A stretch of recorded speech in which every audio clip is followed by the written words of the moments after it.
This is my second time to Sexy. This is, I think, my favorite con. I've done a bajillion of them, and you guys, everyone here is so kind. And I don't know if you knew this, if you've seen me walking around with a puppy, it's because they have puppies in the green room and they let you carry them around.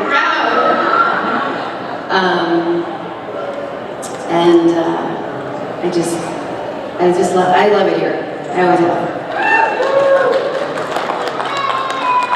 Yeah! This is my first con here, and I have to say, I literally begged. Like, please tell me if somebody falls out. I want to come so bad. And I usually do this with my partner, Richard Karn, from something I used to do. Gotta be so careful. But he couldn't make it, and I was fortunate enough to be invited at the last minute, so I'm really happy to be here, and thanks for your reception, because I've had a great time. So as our normal panels go, I'll ask a couple questions, and I'm going to open the floor to all of you to ask your questions, but please remember, we're not able to talk about certain things. Let's keep it fun, let's keep it casual. And if you ask anything on accident, don't worry, you can rephrase, you can change your question, so don't feel like you've done something wrong. We'll work on it together. There will be a short timeout. Yeah, I'll just be like, But we'll let you back. oh my gosh, those puppies. I don't know if anybody follows me, but on my story, it was almost like it was set up. I would hold one, and then as soon as I set one down, my other one would bring another one up. They were just all over us. It's the best. I'm taking one home. Yeah, we got an adoption. Which one? Which one? The black one. His name is Mr. Black. Nice. I'm jealous. They're so stupidly cute. Just they're precious. They just will walk up and then they'll just like, because they're just the flop. They're 8 weeks, so they're like floppy age. Cute. Yeah, it's pretty cute. All right, so ladies, in your life experience, what was most helpful to you in becoming an actor? Like, what's driven you to this? What did something happen in your life that made you think that this is it? This is what I want to do? Well, yes, I played Bambi's mother in second grade in the Bronx. That was it for me. It was just, that was it. I got to become someone else and live another life. And so when I was my mother didn't want me to do it. So when I was 18, I was in New York and I got an agent. And this is when you had to audition for the agent. You had to do like a monologue. So I did, and I got the agent, and then booked my first job, which was the Cosby Show. So. Yes. Yeah. I kind of stumbled into it at kind of a later age. Our parents had get robbed, and so my girlfriends were like, you could do these bikini contests on the weekends, and you could make $500. I'm like, there's no way, that's if you win. She's like, oh, you're totally gonna win. So I was like 18, 19 years old, started doing that, and met a commercial agent, and just like one thing led to another. We used to go from commercials to this thing called Under 5, where you'd get hired and you could do a small thing that was under 5 lines or less, so I started there, and then I did little under 5s on soap operas and this and that, and then I discovered commercials. And the first month I discovered commercials, I did 12 national commercials in 2.5 months, and I was like, this is so easy. I had no idea. And by this time I was 21, and I moved out. I was like, okay, I'm moving out. This is so easy. This is awesome. It's never been easy. It's never been anything that you can rely on, but it sure has been a roller coaster of fun, and it's one I don't hope to get off anytime soon. And with what we're going through right now, it's very testing, because you've got all this talent, and you do have to fight for what's right, and we're just doing what we got to do to stay afloat until then. And so we do really appreciate you guys coming by and saying hello and helping us out, because that's where we are right now. But it's going to come back, so we love you for that. Thank you. I grew up putting on plays and really bad magic shows in my backyard. I think it was mostly just because I wanted to dress up in the outfits. And then as a teenager into my 20s, I was modeling in New York, and I started doing commercials. And then a director, later in my mid-20s, a director saw one of my commercials. I moved to LA then to go to college, not to act. And saw a commercial, and I got, thank you, an audition, and got a movie that, you know how Hollywood goes, didn't get made, but I got an agent, and then my agent sent me out, and on my first audition, I got a real acting job, which was Seinfeld, which was crazy. The entire week, every day I was like, that was fun. They're gonna fire me, but that was really fun. Every day. And then I didn't get fired. I couldn't believe it. I really thought they'd hired me by accident. Like, how did they hire me? How did they do that? How did they make a mistake like that? And so then it went on from there. And it isn't like every time this is the weirdest thing about this industry in my mind. You get hired for a job, and you're like, because I was the best. Sometimes you're the best. Usually it's you're good, but you're also lucky. But every time you don't get the job, it's because it's not because somebody else was the best. You're convinced that you were terrible, whatever. There's no rational reason to all of it. And you could be the best and not get the job. You could be not great and get the job. It's because you wore the wrong color sweater. It doesn't always matter. And sometimes it works out because of talent. It's a bananas industry, it's my point. I think I agree with that. I think they have something in their mind when they put out the casting. And they do go through photos, but you don't know what the personality of this woman or man is. And they go through this whole huge array. And they do have something very specific in mind. And you could have knocked it out of the park and didn't get it. It's a very tough skin that we wear because we do go on a ton of auditions and we do get told no more than we get told yes. And by a lot, and you know what? It takes a very particular type of person to be in this business because, I mean, it can really break you down if you take it personally, right? Yes. Yeah, absolutely. But it does make us stronger women, and it does make us stronger people, and it does make us compassionate to those who maybe didn't get the role and try to figure that out because we've all been there. Yeah. Love it. So when it comes to roles in general, are there certain roles you gravitate to? Maybe, you know, more maniacal characters, softer characters, darker characters, comedy characters. Is there like a preference when it comes to what you want to gravitate to? No, for me it's about the script, you know, and the director and the content. And I just decided to be an actress again. I got clean 7 years ago. Thank you so much. Everyone almost about it. So when I got out of rehab, I was like, okay, I'm not doing politics, I'm not doing acting, I'm not doing anything. I'm going to be an interior designer. And then 7 years clean, God said, what are you doing? I gave you talent. What are you doing with it? And I'm like, he's a kid in Egypt. I'm like, okay, I'll get an agent. And then your strike happened. So it's God's timing, it's good. But I'm really excited to get back into it. I'm afraid something completely different from Gianna. I want to go back. I can say we're excited to see what you do next. I forget the question. When it comes to characters or roles, you gravitate to like any particular type of role? Well, yeah, the ones that I'm not right for, usually. I want to be like the Marine, or like Tomb Raider, or any of those things. And then, and they're like, do you want to be a mom? Sure, because the good job is the one you get hired for, right? Because it's a living, it's our job. And yes, you all want to play your dream role, but I'm not top of the list, I'm just not. And then, you know, in this one show I was on, my character did that for a while, and then came back and was the mom, and then I got to be kind of like Tomb Raider. So I don't know how that happened, but I was blessed, and so I got to do that one time. I probably never get to do that again.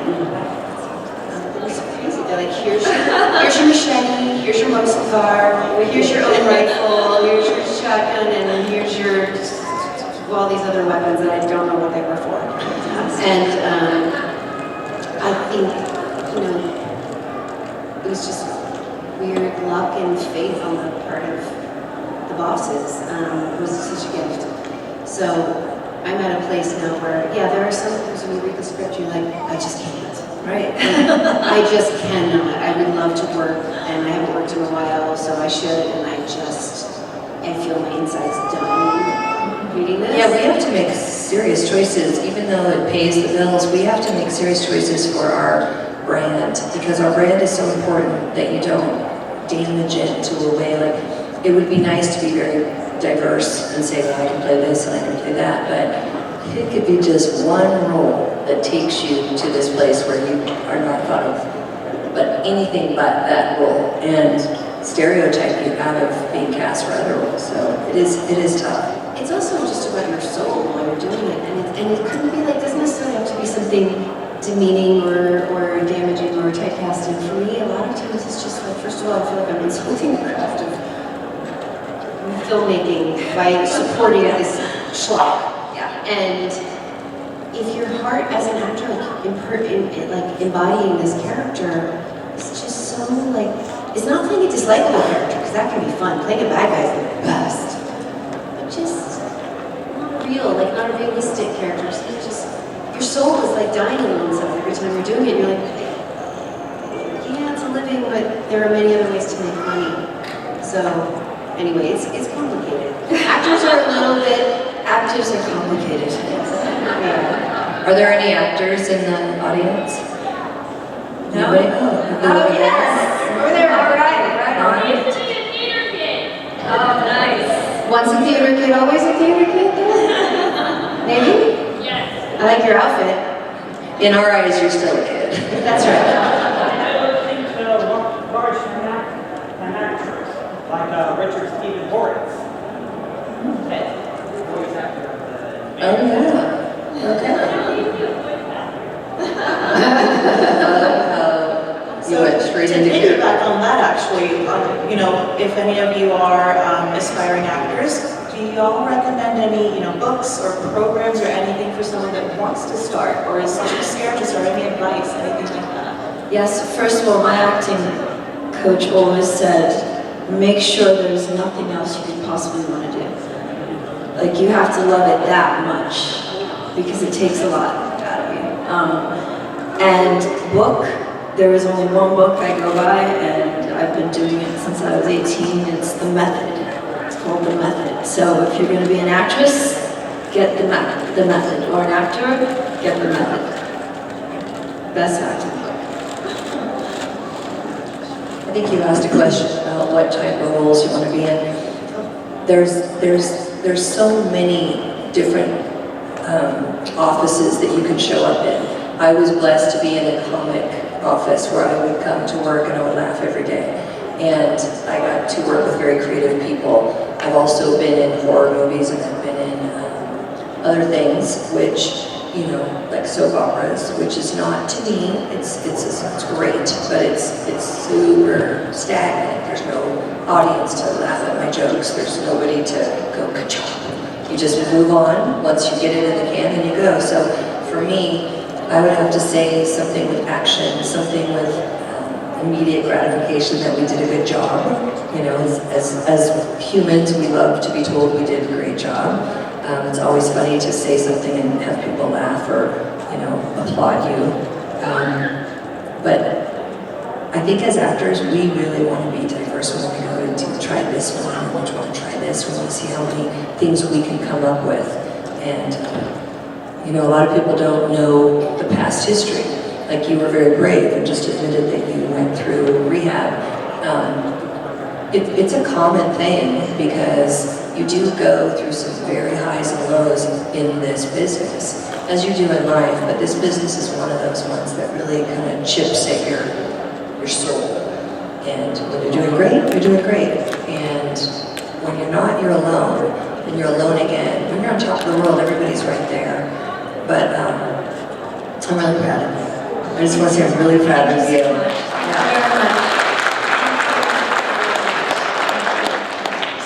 I appreciate it. remember, it's not your life, you know. It's not, what they think is not what's most important. You know, you have to really have a strong sense of self, of knowing who you are, you know, and what you're good at. And if you really want a role that's something that's way out of your character, then really work hard on it, you know, really delve into that person. And, you know, the method way is like, takes like 2 months sometimes to turn into this person, you know, but when you do, it's so much fun. Then afterwards, you're like, okay. So yeah, if you want to be an actor, just make sure that's all you want to do, because it's complicated. Yeah. It's being an artist is one of those things where so much of who you are goes into what you do. I mean, if you are any profession, you have to separate yourself from your job. But when you're an artist, I think it's harder.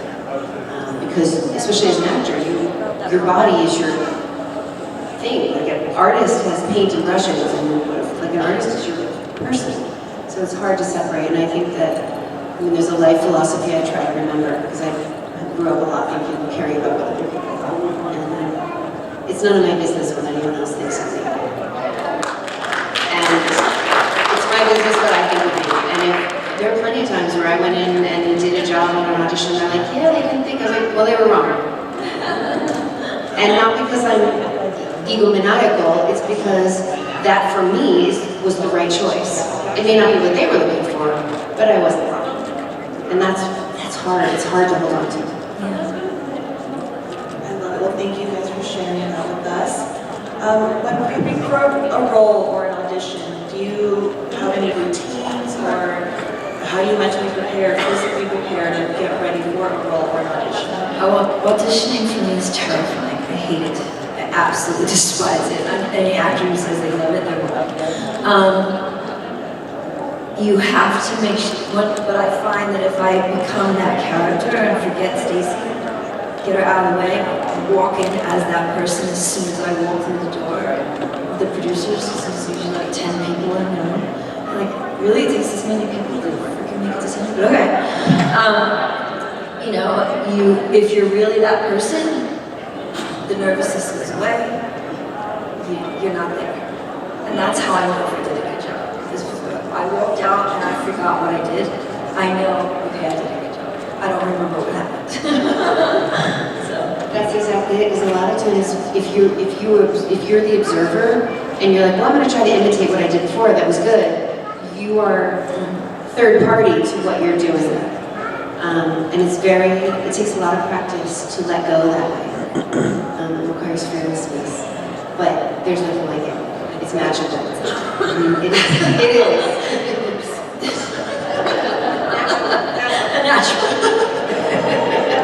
You guys all get the finished product of what we go through when we are in a scene, whether it be a scene with another couple, another person, and we say all of our lines with the cameras like this. And sometimes they are, you know, great. The actor will stand behind the camera and feed you your lines.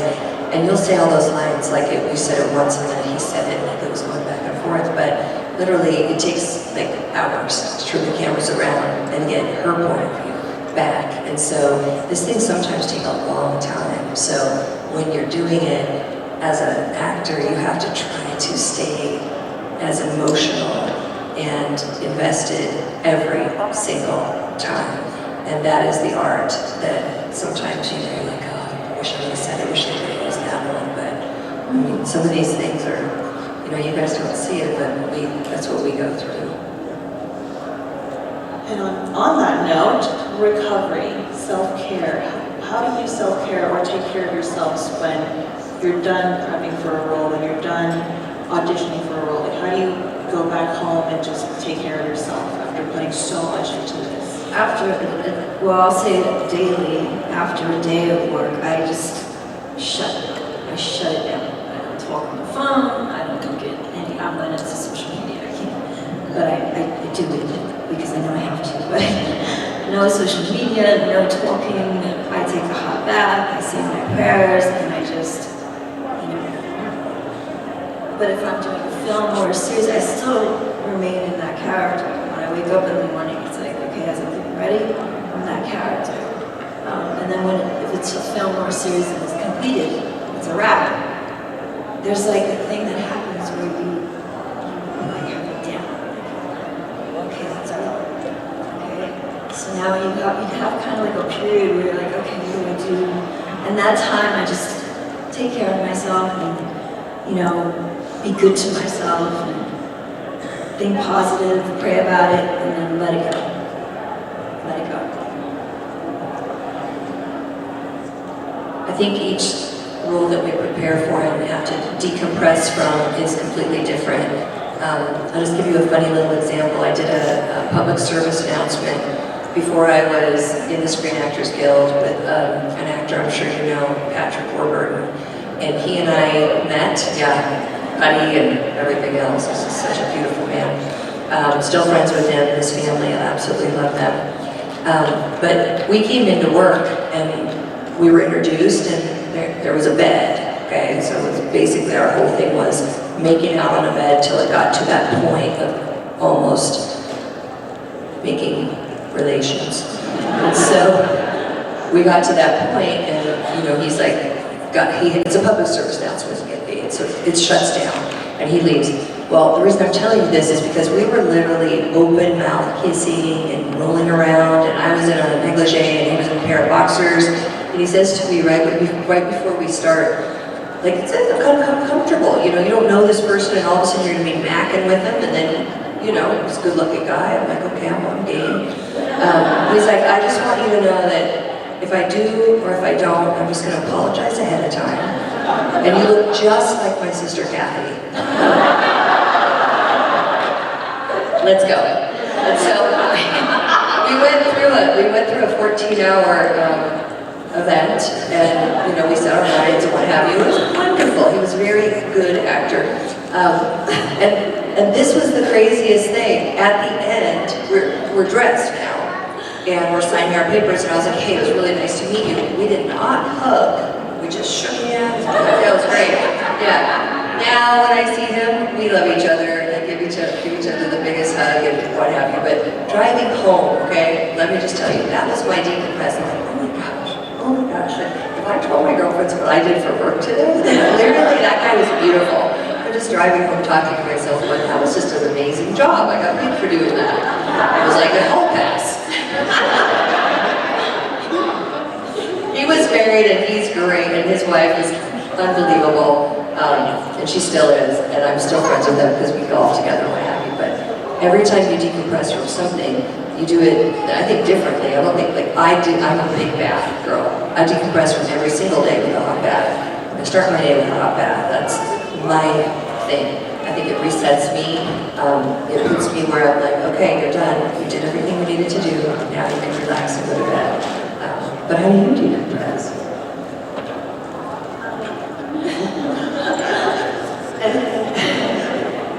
I'm not averse to baths. I am not averse to bourbon, but not a lot. I have one shot with a cube and I'm sip it and it breaks my day. Because a lot of times what I find is after I've been on set the whole day, sorry. Honestly, it's enough for me. Right. Fair. I find that after no matter, a lot of times you get to set at 5 o'clock in the morning, which means you got picked up at 4 o'clock in the morning or whatever, it's early. And you are on, and even when you're in your trailer, I can't shut it off and take a nap or whatever, you have to keep the energy up. And so when you're 16 hours, 18 hours, you get home, I find I'm actually it's hard for me to go to sleep, even if I'm exhausted, because you've been your brain's been going, then you're learning, and then you have to be the next day. So day to day, I just try to eat something I love, take a hot shower, taking off the makeup and doing all that sort of pulls me out of my character and I become myself again. I'm really boring. I'll watch some TV, I'll read a book. FaceTime my family, because usually nobody ever films where we live. And then after a job, I mourn it. I let myself mourn it. because you miss it. You miss it. You miss the people, you become a little family. And I let myself like be sad.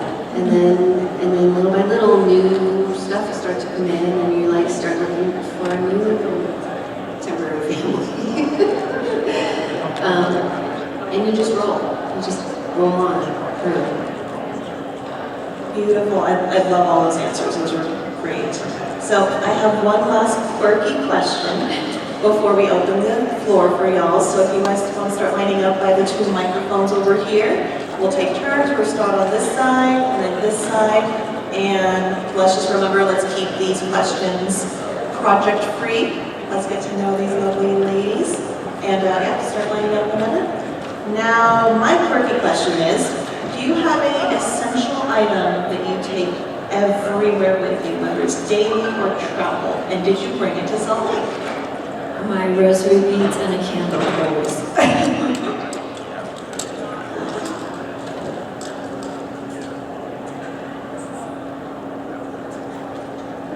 I don't think it's one. I don't think it's one, right? Like, I have to have my makeup wipes. I have to wash my face. But I also love lip gloss. I don't know. I bring my knitting everywhere I go. Oh, okay, well, that's good. Yeah. Surprisingly true. My inner grandmother. I mean, we have our phones. Our phone is probably our number one thing we have. It's our computer, it's our life, it's our lifeline to every single thing. So I think if I had to pick one thing, it would be my phone. I hate to say that, but that's what it is.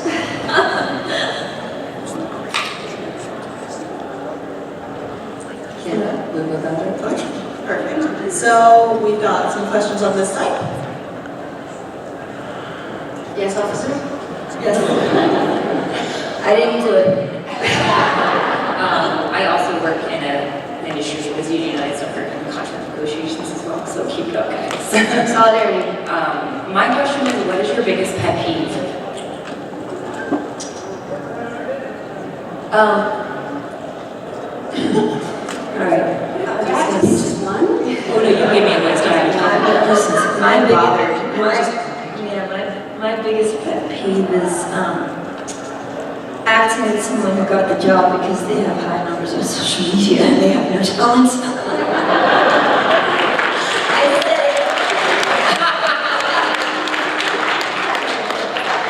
I said it.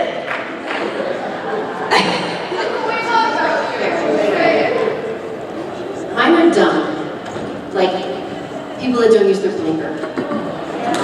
Or, I'm a grammar snob. I'm like, use the correct there.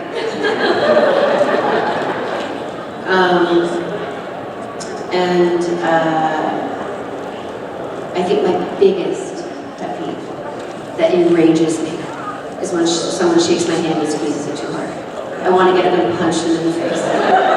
See, mine is the opposite. I don't like if someone doesn't shake my hand hard. No, oh, I think they broke my hand. I had a broken bone in my hand. Like some big guy would come up and be like, hey, and I'm like, what? I'm sorry. I'm like, are you? Because why would you do that? And they're like, sorry. I'm like, but I just won't stop. I'm like, don't ever do that. What's wrong with you? You have to prove that you're a man? And it's just like, I go a little crazy. Obviously, I have big feelings about it. Yeah, no dead fish can take, but you don't have to. Sorry, that was a little extreme. Anyway, that's all. I think one of my biggest pet peeves is when I walk into a room and I'm judged before people get to know me. It's hard because I am extremely energetic. I am very open and I'm very friendly. I have tons of friends and I'm very blessed.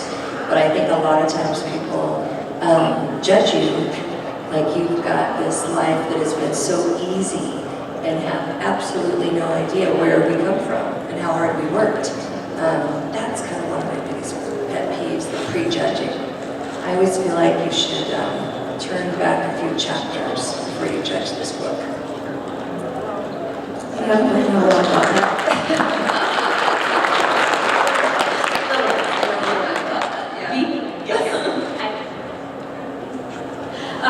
Hi, so we all know fashion is a huge part of movies, some very particular movies. So I just would love to know, all three of you, what are some, one of your like biggest, most favorite looks you've been styled in for whatever, you know, nothing in particular. What style? Just something you were styled in, like an outfit or costume. Like outfits you wore on set, which one was your favorite? Gotcha. I love Tom Ford. I was styled by Tom Ford one time, and I had no idea who he was, and that's probably the only person who ever didn't know. And it was the most amazing clothing that I think I've still ever put on my body. So I think that would be my answer.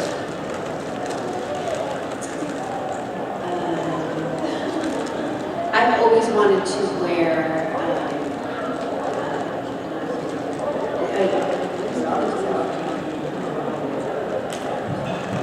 anyway, they're very floofy and Gwen Stefani wears them all the time. But as far as like, on set wardrobe, it was, I wore a lot of flannel and army jackets. And I swear to God, I'd go to the person on set and be like, I spilled. And she's like, doesn't matter. I didn't care. They didn't care if I wrinkled. They didn't care if I spilled stuff. I like was wearing jeans and boots and I was in. Because all my other jobs are like, oh, you're the crying wife. Here's a soap suit. Stand up, please, the rest of the day. So you don't read me. I was like all over the floor. Okay, so my favorite outfit, no, was not the big hat with the black and white. It was the burgundy outfit. Oh, that was my favorite outfit of all time. Good stuff. Thank you. All right, and this side. Oh, What's your favorite? Oh, I don't know if you would know what mine is, but it's The Godfather.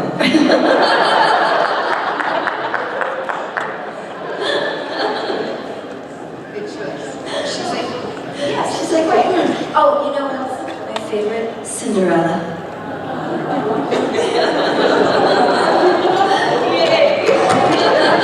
Have you ever seen The Wizard of Oz? See, that, every time someone asks me that, that's what comes into my head. And I'm not sure if that is my favorite movie, but it's the answer that comes into my head. So it was pretty magical for its time. I have so many, each one in a different genre. You know, I love the movie Pan. Just, it wasn't huge. Time. I love this movie Rated Fire. It's about dragons. And like all the Lord of the Rings. I'm a huge fan. Love. So I can't remember this one. It's like. We're going to start talking about movies. Yeah. Are we allowed to? Are we allowed to say I'm this? not in any of them. I love Jamie Foxx and Ray. I thought he was amazing. I mean, I love him anyway, but I love him. It's great. And Mulan. It's my favorite of all the cartoons. You're another one.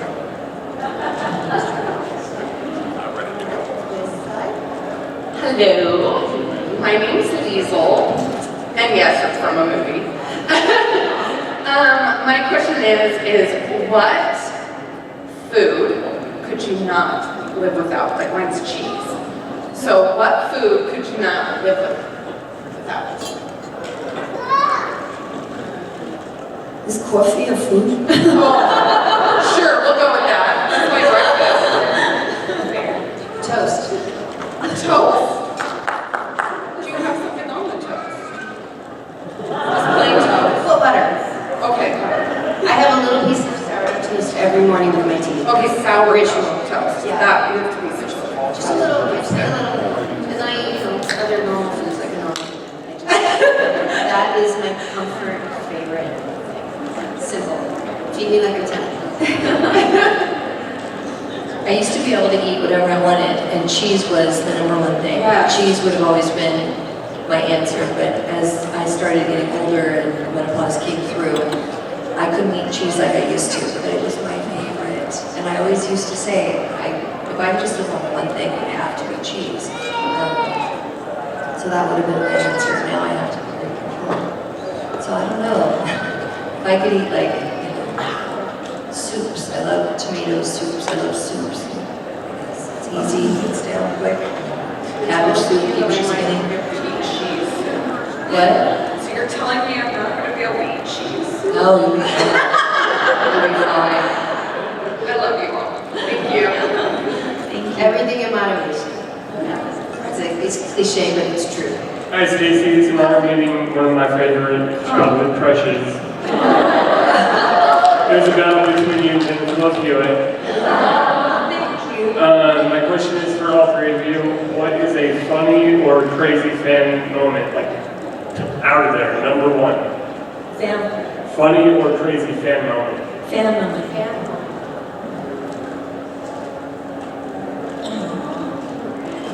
I got them thinking. Well,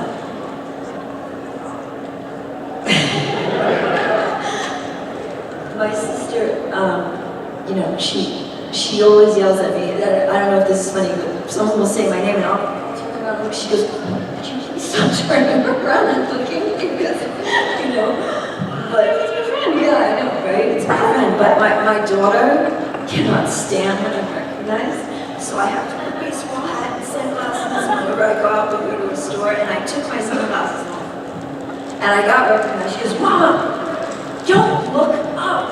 It's her eyes." I'm like, what am I supposed to do? How old is she? She's 20. Oh. How am I going to see? Where am I going to go?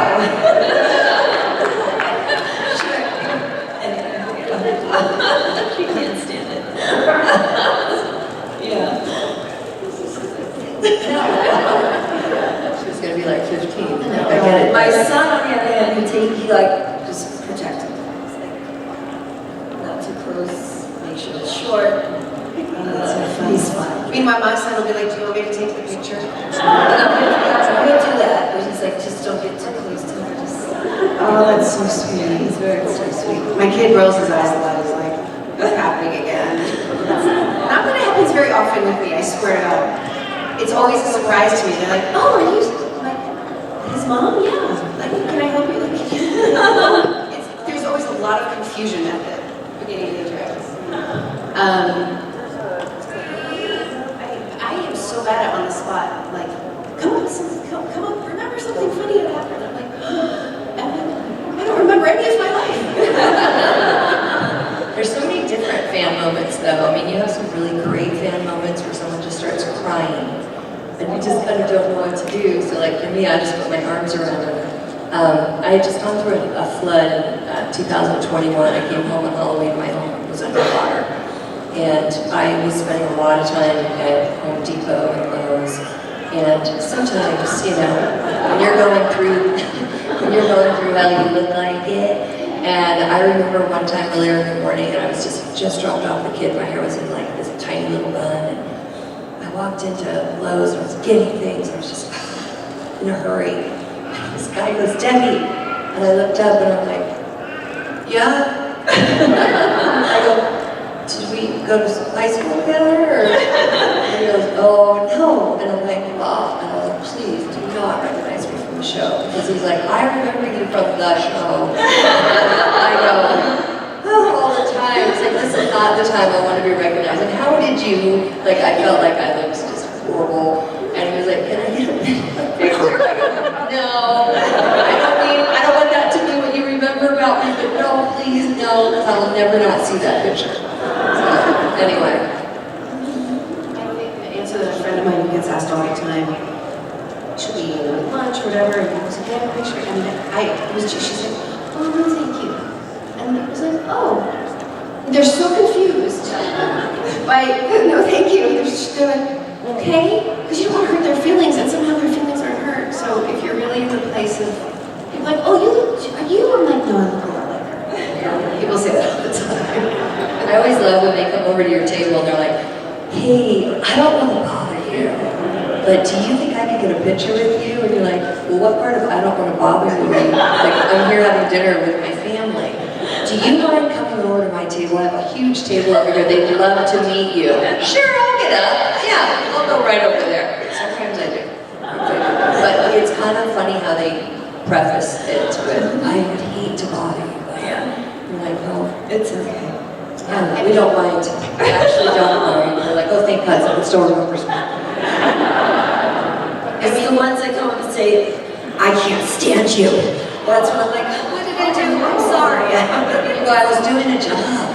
Yeah, right? Okay. By and large, I mean, in the grocery store or whatever, someone will come up and they're just so happy to see you. And it makes me so happy. Look, I did something that brought joy to this person. Yeah. So I'm flattered and humbled, and we may not be in the headspace. So if you ever do go up to a person that you've enjoyed their work, and they don't receive you in the way that you would hope, please just remember that maybe they are just not feeling attractive, or they're having a bad day, or whatever. Because I can say overall, every one of us would be, we're always probably kicking ourselves after, like, I was just having a moment, but we're grateful, we are grateful, and appreciative, and we would not have a job if nobody wanted to. We love you. Yeah, we do. Love and appreciation. It was really fun. Just not in the middle of dinner. These cons are like, you get 3 days of building and boosting your ego again, because people come in and they tell you how much they loved your work and how you affected their childhood, and you like walk away like to your room on a cloud. You're like, oh, a great day. Everybody was really nice to me. There's not a lot of people that didn't like me today. It was a successful day. All right, so we have 5 minutes left, so we'll take these last 2 questions. Starting over here. Ladies first, it's an honor to meet you. Stacy, congratulations on 7 years sobriety. It's been 2 years for me,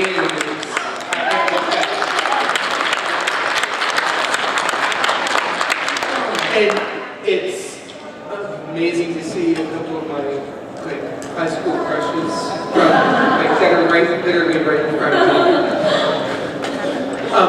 What is your most interesting thing that you've had to eat on set? Do you remember me saying I eat like I'm 10?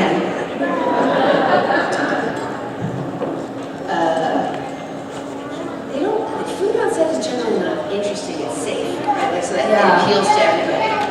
I don't know eat it. I can tell you that, yeah. What is the most interesting thing you've eaten in your life? In my life? The most interesting thing I've eaten in my life?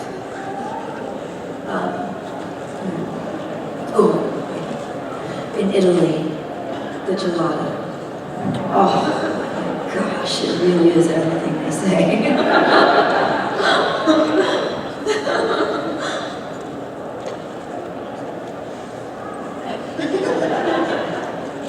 Interesting food. Easily described and identified things. I love good food. I love vegetable, healthy stuff. But as far as interesting or weird, I can say that in Canada, all of their potato chips are named things like ketchup and pickle and weirdo, like probably grapefruit, I don't know. They have the weirdest potato chips in the world. And I just find that strange. I'm like, what's wrong with salt? I find it interesting but weird. I think when I was in Baja, a rattlesnake came on to our property and made its way into my garage, so I did kill it. And a rattlesnake. And there's a lot of rattlesnakes in Baja, and it just got too close. And it was, I had little kids. And so I thought, well, if I kill it, I have to eat it. And I hear people eat it, so I skinned it. And that skin was beautiful. No, I did. And I was excited because I was like, oh, this is probably going to be pretty good. So we lit a fire and the kids were super excited. It tasted like bones. And you could barely get the meat out. And I thought to myself, if I was on a show where you had to survive, not the show I mentioned, but if I was on a show like that, I don't know how you would even eat it. I mean, you'd probably have to eat it raw because it was the worst. And that was probably, I've had snails. I had escargot the other night. But that was probably the most which was it didn't pan out like I thought it would. But I got a great belt out of it. Thank you. Our last question. I gotta say, not only my high school former crushes, but current crushes as well. So it's great to see you all. We did it, girls. Still good. Thank you. Also, this panel is super fun and funny, but also inspirational. So I want to thank you for that. You've all worked with many directors over your careers. I'm wondering what some types of direction you've liked, what you prefer, maybe some different you haven't liked as much. I have to say, working with Amy Heckling was the biggest joy of my life. She is so crystal clear about her vision, and that's why Clueless came out so well, because she was such a great captain of the ship, and she just knew how to translate what she wanted to the actor. My most frustrating thing is when a director says something like, "Okay, I want you to be happy." That's not direction. What's happening? I want you to smile. That's not direction. Right. That's like wine reviews almost. Right. I like ice cream. I hate mustard. That's kind of acting I want to do. I like when a director has to have a clear vision, but not such a clear vision that I have no freedom. And so my favorite directors can feel like, okay, yeah, let's go. So just think about something specific. Okay, do it again, think about that. And it's like just adding a thought into my process as opposed to look here, say your line, then pick up your teacup. I'm like, I'm not a robot, but they are so tight on what they want to do. And also the opposite holds true. When it's super John, oh, that was great. I'm like, sorry, as an actor, I'm confident what I'm doing, but if I get nothing back that you are have given the person what they're looking for, or this was a team. Like, was this on the list? Are we good? Like, do you not care? So it's collaborative. We want it to be collaborative. I think when you're working with a director that works with you like a partner, it works better, not a dictator. And I think it helps you get to those places. I also like that when you work with a director and they trust that they hire you for the right reason and that he lets you bring to the role what you were hired to do. So I know we're almost out of here. We're already setting up for the new person. So thank you everybody for coming. We really appreciate